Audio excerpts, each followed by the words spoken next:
দর্শক, এই পর্বের শুরুতে আমরা যুক্ত হব সাভারে। আমাদের সহকর্মী হুমায়ুন কবির আছেন, আমাদের সঙ্গে যুক্ত হবেন। সাভার থেকে আমাদের সঙ্গে যুক্ত হচ্ছেন হুমায়ুন কবির। হুমায়ুন কবির, আপনার কাছে একটু জানতে চাই, আপনার সঙ্গে নিশ্চয়ই আছে গণ অধিকার পরিষদ ঢাকা জেলার আহ্বায়ক অ্যাডভোকেট শওকত হোসেন আছেন, যুবদল ঢাকা জেলার সাধারণ সম্পাদক মোহাম্মদ আইয়ুব খান। আপনার মাধ্যমে তাদের সঙ্গে একটু আলোচনা করতে চাই, তাদের ভাবনাগুলো জানতে চাই। তৃণমূলে ভোটের এখন কি অবস্থা, বিশেষ করে ঢাকা জেলার যে 20টা আসন আছে, এই 20টা আসনের মধ্যে বেশিরভাগ আসনই ঢাকা শহরের আসন। শহরের বাইরে যেই সাভার কিংবা অন্যান্য এলাকার যে আসনগুলো আছে, কেরানীগঞ্জ, কামরাঙ্গীরচর কিংবা দোহার, এই যে এই বিভিন্ন উপজেলার যেই আসনগুলো আছে, সেখানে ভোটের অবস্থা কি? তৃণমূলের নেতারা ভোটকে কেন্দ্র করে তাদের কার্যক্রমগুলো যদি একটু জানান। বেলায় ধন্যবাদ আপনাকে। আমি সাভার থেকে যুক্ত হচ্ছি ভোটের ট্রেনে। দর্শক, আমার সাথে এই মুহূর্তে রয়েছেন যেমনটি বলছিলেন আপনি, ঢাকা জেলা যুবদলের সাধারণ সম্পাদক। আমার ডানে রয়েছেন মোহাম্মদ আইয়ুব খান এবং আমার বামে রয়েছেন গণ অধিকার পরিষদের কেন্দ্রীয় আইন বিষয়ক সম্পাদক শওকত হোসেন। সরাসরি প্রশ্নে চলে যেতে চাই। আইয়ুব খান, আপনাকে স্বাগত জানাচ্ছি ভোটের ট্রেনে। ধন্যবাদ আপনাকে। একটু জানতে চাই যে আপনি তো, আমরা দেখেছি বৈষম্য বিরোধী ছাত্র আন্দোলনে সামনের সারিতে থেকে নেতৃত্ব দিয়েছেন। 24-এর আন্দোলনের পর কিন্তু দীর্ঘ 17 বছর পর মানুষ ভোট দেওয়ার যে অধিকার, সেটি ফিরে পেতে যাচ্ছে। সেই ভোটের অনুষ্ঠান অনুষ্ঠিত হতে যাচ্ছে 3-4 মাসের মধ্যে, কিন্তু আপনার একটি বড় দল হওয়া সত্ত্বেও এখনো পর্যন্ত আমরা দেখছি না আপনাদের প্রার্থী চূড়ান্ত হয়নি। এটি আসলে ভোটের ক্ষেত্রে কোনো অন্তরায় হবে কিনা? না, এটা আমরা কোনো আপাতত অন্তরায় দেখছি না, কিন্তু হয়তো বা আগে যদি নমিনেশনটা ডিক্লেয়ার হতো তাহলে প্রার্থী হয়তো বা কাজ করার সুযোগ পেত। কিন্তু আমাদের যেহেতু একটি বৃহৎ সংগঠন, সেটা আমাদের তৃণমূল পর্যন্ত আমাদের সেই সংগঠনের বীজ বপন করা আছে। এটা শহীদ রাষ্ট্রপতি জিয়াউর রহমান, দেশনেত্রী বেগম খালেদা জিয়া এবং বর্তমানে আপনারা সকলে জানেন যে সবচাইতে তারুণ্য নির্ভর যে নেতা জনাব তারেক রহমান, তিনি কিন্তু সকল দেরকে নিয়ে কিন্তু তিনি আজকে মানে তার পরিকল্পনা সাজাচ্ছেন। এই কারণে হয়তো একটু সমস্যা হচ্ছে বা একটু দেরি হচ্ছে, কিন্তু সবাইকে নিয়ে এর ভিতরে আমাদের সমমনা দল আছে।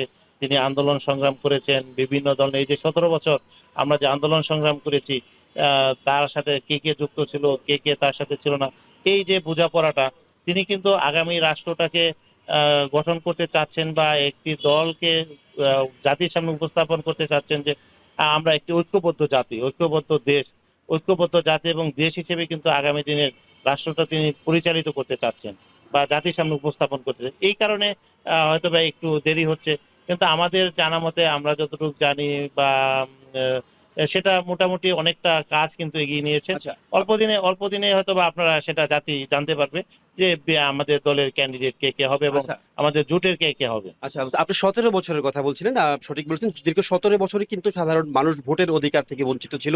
সেটা কিন্তু আপনারা একজন ফ্যাসিস্ট সরকারকে বিদায় করে, আপনি সহ আরো সমমনা রাজনৈতিক দল, বাংলাদেশের সাধারণ ছাত্র জনতা কিন্তু ফ্যাসিস্টকে বিদায় করে একটি ভোটের পরিবেশ তৈরি করেছেন। গণতন্ত্রকামী মানুষ কিন্তু ভোট দিতে পারবে। তো সেই লক্ষ্যে আসলে আপনারা কতটুকু এগুচ্ছেন, সারা পাচ্ছেন কেমন আসলে মাঠে?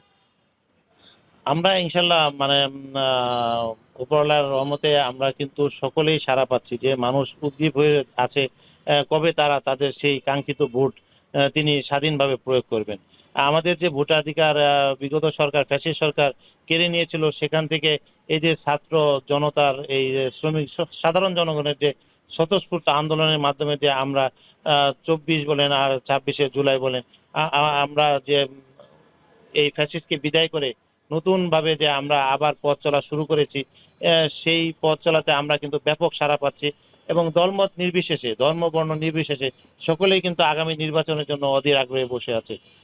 এটা আমাদের যে ঢাকা 19 সাভার আশুলিয়াতে, এটা একটি শ্রমিক অধ্যুষিত এলাকা।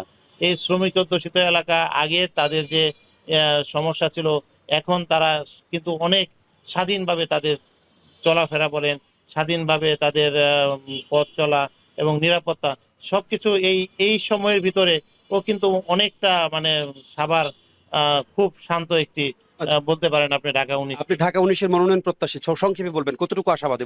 আমি, আমার দল, আমার নেতা জনাব তারেক রহমান, তিনি নির্ধারণ করবেন আসলে আমাদের এই ঢাকা 19-এ কে আগামী দিনের কাণ্ডারি হবে। আমার নেতা জনাব তারেক রহমান যাকেই নমিনেশন দেবে, তার পক্ষে আমরা কিন্তু স্বতঃস্ফূর্তভাবে কাজ করব এবং এটা আপনাকে একটি মেসেজ যে আমরা তার নেতৃত্বে আগামী সাভারটাকে আধুনিক সাভারে রূপান্তরিত করতে চাই এবং আমরা অলরেডি মাঠে মাঠে কিন্তু আমাদের বিভিন্ন আপনারা দেখতেছেন বিভিন্ন ক্যান্ডিডেট আছে, কিন্তু নেতার আমাদের দল যেটা সিদ্ধান্ত দেবে সেখানে আমরা কিন্তু চূড়ান্তই মনে করব। জি, সেটাকে অসংখ্য ধন্যবাদ আয়ুব খান। আমরা যেতে চাই একই প্রশ্ন আপনার কাছে, গণ অধিকার পরিষদের আপনি কেন্দ্রীয় আইন বিষয়ক সম্পাদক, আপনার কাছে জানতে চাই, ভোট তো অতি সন্নিকটে, মাত্র তফসিল অনুযায়ী কিন্তু দেখা যায় ফেব্রুয়ারিতে যদি নির্বাচন হয় সেক্ষেত্রে ৩-৪ মাস আমরা সময় পাচ্ছি।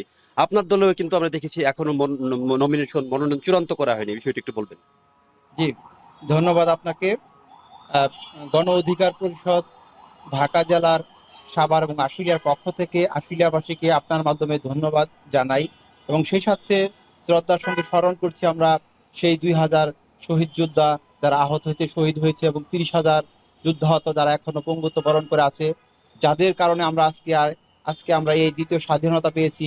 আমরা এই গণতন্ত্রের যেই 17 বছর যে গণতন্ত্র যেভাবে আবদ্ধ ছিল, সেই ফ্যাসিজম থেকে মুক্তি পেয়ে আমরা একটি দ্বিতীয় স্বাধীন রাষ্ট্রে আমরা স্বাধীনভাবে কথা বলতে পারছি। এই কারণে আমি শ্রদ্ধা ভরে স্মরণ করছি সেই শহীদদের। আমার দল গণ অধিকার পরিষদ তারুণ্যের নেতৃত্বে একটি দল। আপনারা জানেন বিপি নুরুল হক নূর 2018 সনের কোঠা সংস্কার আন্দোলন থেকে বিভিন্ন আন্দোলন সংগ্রাম, রাজপথে সেই নিরাপদ সড়ক আন্দোলন, সেই মুদি বিরোধী আন্দোলন সহ অনেক যুগপৎ আন্দোলন বিভিন্ন দলের সাথে একত্রে রাজপথে করেছিল। যখন রাজপথে কোনো মানুষ কথা বলার সুযোগ পায়নি, তখন বিপি নুরুল হক নূর রাজপথে তার সেই গণ অধিকারের তরুণদেরকে নিয়ে রাজপথে সোচ্চার ছিল। এই প্রতিবাদী একটি কণ্ঠস্বর ছিল এই আপনার ফ্যাসিস্টকে তাড়ানোর জন্য। যাই হোক, আল্লাহর রহমতে মানুষের সকলের সংস্পৃক্ততায় বিভিন্ন দলের অংশগ্রহণে এই ফ্যাসিজম থেকে আমরা মুক্তি পেয়েছি। এখন আমরা চাই এই ফ্যাসিজম থেকে মুক্তি পেয়ে যে শুধু খালি মানে পট পরিবর্তন হবে, একটি দল চলে যাবে আরেকটি দল আসবে, এরকম কোনো কিছুর জন্য মানুষ ত্যাগ করেনি, জীবন দেয়নি। আমরা এখন চাই ভোটের পরিবেশ কতটুকু রয়েছে আপনি একটু বলবেন। যে ভোটের জন্য যে পরিবেশটি দরকার, অর্থাৎ ভোটের জন্য আপনারা জানেন ইতিপূর্বে আমাদের নেতা বিপিনুল হক নূর রাস্তায় যেভাবে তার উপরে টর্চারিং করা হয়েছে, এতে আমরা সন্দিহান। আমরা কখনো ভোটের বিরুদ্ধে নয়, আমরা গণতন্ত্রের প্রধান শর্তই হচ্ছে নির্বাচন। সেই নির্বাচনমুখী আমরা সবসময় হতে চাই, কিন্তু সেই নির্বাচনটা অবশ্যই সুষ্ঠু এবং সঠিক সুন্দর হতে হবে। সকল দলের পার্টিসিপেশন করে সেখানে যেন নিরপেক্ষভাবে এই ভোটটি হয়, এরকম একটি পরিবেশ সৃষ্টি করতে হবে।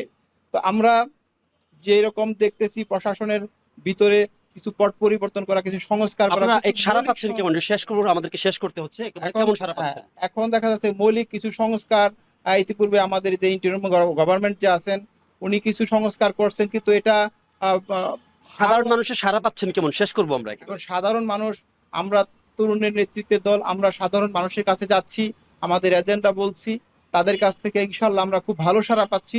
তরুণদেরকে তারা সামনের নেতৃত্বে দেখতে চায়, এবং অসংখ্য ধন্যবাদ। দর্শক, এতক্ষণ আমাদের সাথে যুক্ত ছিলেন ঢাকা জেলা যুবদলের সাধারণ সম্পাদক মোহাম্মদ আইয়ুব খান এবং গণ অধিকার পরিষদের কেন্দ্রীয় আইন বিষয়ক সম্পাদক। তিনি কিন্তু তাদের প্রত্যাশার কথা বলছেন, এবং যে আগামী ফেব্রুয়ারিতে যে ভোট অনুষ্ঠিত হতে যাচ্ছে, 24-এর গণ অভ্যুত্থানের পর যে গণতান্ত্রিক পরিবেশ সৃষ্টি হয়েছে, সেই গণতান্ত্রিক দেশে একটি গণতান্ত্রিক রাষ্ট্র কায়েমের লক্ষ্যে কিন্তু সেই ভোট অনুষ্ঠান আয়োজনের লক্ষ্যে তারা প্রস্তুত রয়েছেন। ভোটের ট্রেনে সাভার থেকে আমার কাছে এই ছিল বিস্তারিত। অনেক ধন্যবাদ হুমায়ুন কবির, জানাচ্ছিলেন সাভার থেকে সেখানকার তৃণমূলের ভাবনা আমাদেরকে জানাচ্ছিলেন। আমরা ঢাকা জেলার বিভিন্ন পরিস্থিতি জানছিলাম তাদের মাধ্যমে।